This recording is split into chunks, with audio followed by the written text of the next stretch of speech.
Do what you want, 'cause a pirate is free. You are a pirate. Une vidéo de plus sur les stratégies de YouTube. J'ai toujours le même t-shirt. Ah mais c'est les couleurs de YouTube. Aujourd'hui je vais te parler de quelque chose à mettre en place systématiquement qui va t'être utile si tu es débutant. Même si tu débutes pas, que tu connais, tu peux quand même regarder la vidéo, je vais te donner mon ressenti, mon avis là-dessus. On parle donc des écrans de fin et des annotations. Alors les écrans de fin, c'est quelque chose qui a été mis en place en 2016 sur YouTube, donc c'est très récent. C'est ce qui est destiné en parallèle aux fiches à remplacer les annotations. Ce qu'on appelle les annotations, c'est ces espèces de carrés que tu pouvais faire apparaître sur ta vidéo, sur lequel tu pouvais cliquer ou tout simplement annoter quelque chose pour informer le viewer. Le problème, c'est que c'était disponible que sur PC et que c'était invisible sur les mobiles. Et comme tu le sais peut-être, la part des vues sur YouTube sur mobile augmente à vitesse Big V. Donc on va plus s'intéresser aux écrans de fin qui comprennent aussi des annotations, mais celles-ci visibles sur mobile. Donc c'est tout simple à trouver quand tu vas dans les paramètres de ta chaîne. Aux côtés des informations générales, des sous-titres, des fiches, tu peux trouver annotations et écran de fin.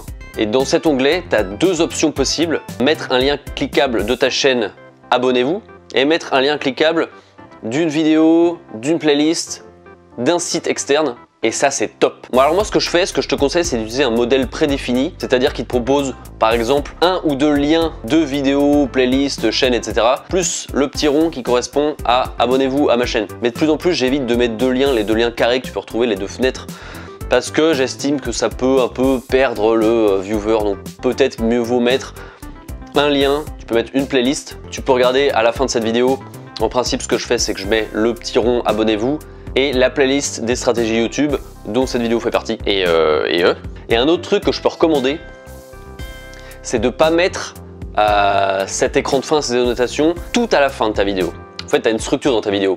En gros, tu as l'intro, le développement, la conclusion. Et bien moi, ce que je conseille, c'est de commencer à faire apparaître ces éléments au tout début de ta conclusion. Parce que je ne sais pas si tu analyses ton taux de rétention, mais en général, quand tu vas regarder une vidéo, surtout une vidéo où il y a du contenu, de la valeur, je ne te parle pas forcément des vidéos humoristiques, mais quand tu as vu ce que tu voulais voir, c'est-à-dire essentiellement le développement, et que le gars, le vidéaste, passe à la conclusion, en général, le viewer, enfin toi, tu as envie de zapper. Tu te dis c'est bon, il m'a donné son contenu, je passe à autre chose. Et la conclusion, parfois, elle peut durer longtemps. Tu sais, ça peut être un appel à l'action, abonnez-vous, likez, patati, patata. Ça peut durer jusqu'à 30 secondes, voire plus. Donc c'est pas clair que le mec reste jusqu'à la fin, jusqu'aux 10 dernières secondes où tu vas mettre ton écran de fin et tes annotations. Donc moi, ce que je conseille, c'est de mettre ces éléments dès le début de la conclusion. Comme ça, le mec a pas le temps de zapper avant, il voit direct le lien abonnez-vous et le ou les liens externes du maillage interne que tu proposes. Il y a différentes stratégies qu'on peut opérer. Si tu es d'accord ou si tu as une autre stratégie, je t'invite